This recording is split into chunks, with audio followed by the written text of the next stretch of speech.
Hey class, this PowerPoint video or series of videos will look at Herbert Hoover, the election of 1928. We'll discuss briefly the causes of the Great Depression. We'll look at Hoover's responses to the Great Depression, whether or not they worked or the consequences of his actions. Then we'll look at FDR and the New Deal. World War II will be another set of videos. But before we look at Herbert Hoover, just briefly going over or reviewing the 1920s as far as the American economy goes. And that way we can have a little bit of context here as far as why did Herbert Hoover get elected? Why did he have the economic philosophy that he did have as far as how to respond to this economic crisis? And that way maybe we'll have a little bit of empathy possibly for Hoover during this time of panic. And so looking at, the years or the decade leading up to the Great Depression, you have to remember at the close of World War One, the United States actually had found itself in a recession. Millions of veterans were suddenly looking for jobs at a time when industry was actually reeling from the cancellation of billions of dollars in war contracts. In addition, shortages of consumer goods that were not produced during the war created high prices and inflation. And the cost of living had actually doubled from 1913 to 1920, causing a lot of distress for most Americans. Still, though, Americans they didn't have time for a recession. They didn't have time for economic problems. They wanted to put the war behind them as soon as possible. And they felt like a booming business sector was the road to recovery from this recession.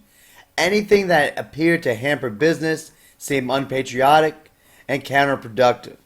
And so this is when we see when we see all that union activity and there's strikes, especially in the year right after the war in 1919, when you see about 3,600 strikes. You see the Seattle General strike. You see the Boston Police strike. These strikes are going to be viewed as socialist, part of that Red Scare. These are socialist plots, meant to harm the American economy, and they were dealt with harshly. And so, during the Progressive Era, we had talked about, we see labor making these strides, government's taking the side of labor, helping them make gains. We saw labor and the government cooperate during the war as far as we're going to work and not fight, or work and not strike, excuse me. This is going to kind of reverse itself. And so when we look at Warren G. Harding's return to normalcy, that return to normalcy also, for labor at least, means a return to the late 19th century, when the American public, the American government was, I don't want to say anti-labor, but they definitely weren't pro-labor. In post-war America, that return to normalcy, what does this mean? Well, it means the death of progressivism or the progressive era. And you'll look at videos and they'll say, no, 1915 is the death of progressivism. Others will say, with the United States entrance in 1917, that's the death of the progressive era. I don't really know if it matters too much. But just know that these progressive reforms of the early 20th century were viewed as being too burdensome on the economy. And so in the 1920s, the reform effort was actually redirected towards improved transportation, education, and public services. Those old-time progressive reformers had hoped that the government intervention on behalf of labor during World War I would continue in peacetime. But the War Industries Board was soon dissolved, after the armistice, and the federal controls on the economy were discontinued.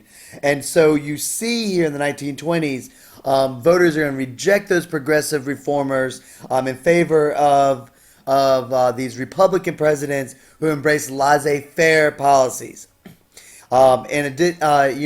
Taking that burdensome, pressure off of the American economy. If you want to reform it, you can reform, but let's do it somewhere else.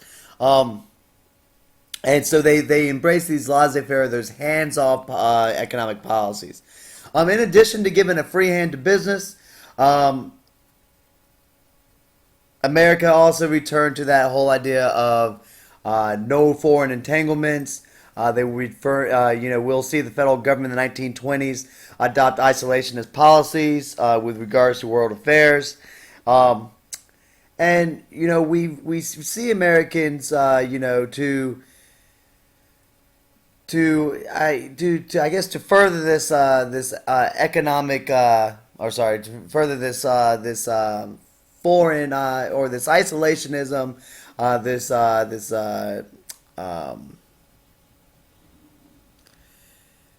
this reverting back to those no foreign entanglements of Washington's, farewell address. We also see economic isolation as too. This can come into the form of high tariffs, the Forde-McCumber tariff, the Hawley-Smoot tariff. These are things that America puts into place to ensure economic isolation as well. Business interests. Once again, how is this American economy growing in the 1920s? Business interests were given special consideration by all institutions of government, including Congress and the Supreme Court. For a lot of different reasons, laissez-faire appeared to work really, really well in the 1920s. One reason is that capital that had been hoarded in the private sector because of all the uncertainties of war were now made available just as the tax policies were changed to favor investment. The Federal Reserve Board kept interest rates low, which are going to further stimulate capital formation for large business enterprises. Another thing that adds to this growing business sector is the advances in technology. Mechanized transportation can now be powered by engines that burn petroleum fuels, and large domestic oil fields were discovered, making these fuels relatively inexpensive. We talked about the assembly line and mass production techniques. Looking at, for instance, Taylorism and Fordism. And during the 1920s, these techniques were perfected for producing cars, trucks, tractors, and all sorts of home and industrial appliances. Electric power plants provided clean power to homes and factories at a reasonable cost. So with this increased mechanization, with all these mass production techniques, you're going to see some positive and negative effects. Looking at all these new chemical fertilizers and modern refinements in the factories, you see the productivity of both farms and factories are going to increase. Now, the problem here is that, where are we going to find the markets for all this new production? During the war, this increase in productivity for factories, not a problem because you're making war materials. For farmers, this increased productivity is not a problem because Europe needs food. Well, after the war, when you're transforming back to a consumer or peacetime economy, all right, where's the demand, to keep up with the supply, both in industry and on the farm. Businesses are going to seek professionals of advertising to persuade people to purchase more goods. So where are we going to find this demand? Well, we're going to manufacture this demand with this new form of advertising. And that's when, if you looked at Bruce Barton and they're talking about Jesus was the best ad man ever, you will definitely see the economy turn from production oriented to consumer oriented. Banks are going to help out because they're going to make loans, and stores are going to extend credit in order to increase sales and entice consumers to buy more goods that would be beyond their reach. But you can't pay for it now. Well, we'll give you loans. We'll extend your credit. You can pay for consumer goods in the form of installment plans, which is kind of like layaway. So you see this reluctance that Americans had previously to go into debt. That's softened, and by 1929, for instance, with cars, because I like to use cars. Cars, even though Ford makes them more affordable, they still usually require a loan. But by 1929, America owned more cars than the rest of the world combined. Um, you know, uh, America also holds 40% of the world's wealth. And so living a little bit beyond one's means was not was considered not just merely harmless, but actually beneficial to the economy. Um, but what we start to see happening here by the time 1929 comes around is that Americans, as the decade goes on, they're going to find themselves in credit debt as they try to live the good life before they could actually afford it. And so we want to remember that because you will see a slowdown in consumer spending.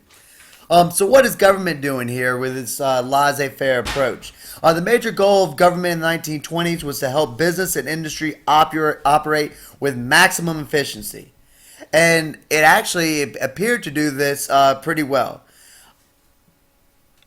You want to remember things like, Andrew Mellon's tax policies, with that, given tax cuts to, corporations, lowering the tax rates for the wealthy, and hopefully having this money and this wealth trickle down. We want to keep that in mind. So although Andrew Mellon's tax policies allow businesses and corporations to be successful, one thing that we want to remember, or one thing that is going to hurt Herbert Hoover, is that the economic base of the country was not actually strengthened in the 1920s. Families that were supported by farming, families that are supported by wage labor, continue to be in the majority, but farm and labor income, which had for decades been dropping relative to middle and upper class incomes, did not rise even in the economic heyday of the 1920s. And so this is going to slowly erode the purchasing base of America, and it's going to contribute to an economy that eventually could no longer sustain itself. And the United States, along with the rest of the world, are going to slide into depression. And unfortunately, it's going to be for Herbert Hoover, or it's going to be when Herbert Hoover is coming into office. One thing that, with that last little comment I had with wage laborers and farmers, the McNary-Hagen bill, during the Coolidge era, that was proposed, to try to help farmers with this whole problem of overproduction, low prices, not being able to afford to pay back the loans that they had been given to pay for the mortgages, to pay for this increased mechanization on the farm. With the farm prices so low, this McNary-Hagen bill was meant to help farmers out, and Coolidge had the approach of, farmers had always been poor. There's nothing we can do to help them out, and so he actually vetoed it. And we're going to see that farmer situation actually get worse with the coming of the Dust Bowl, which is a result of this overproduction and this exhaustion of the soil in the late 1920s, early 1930s.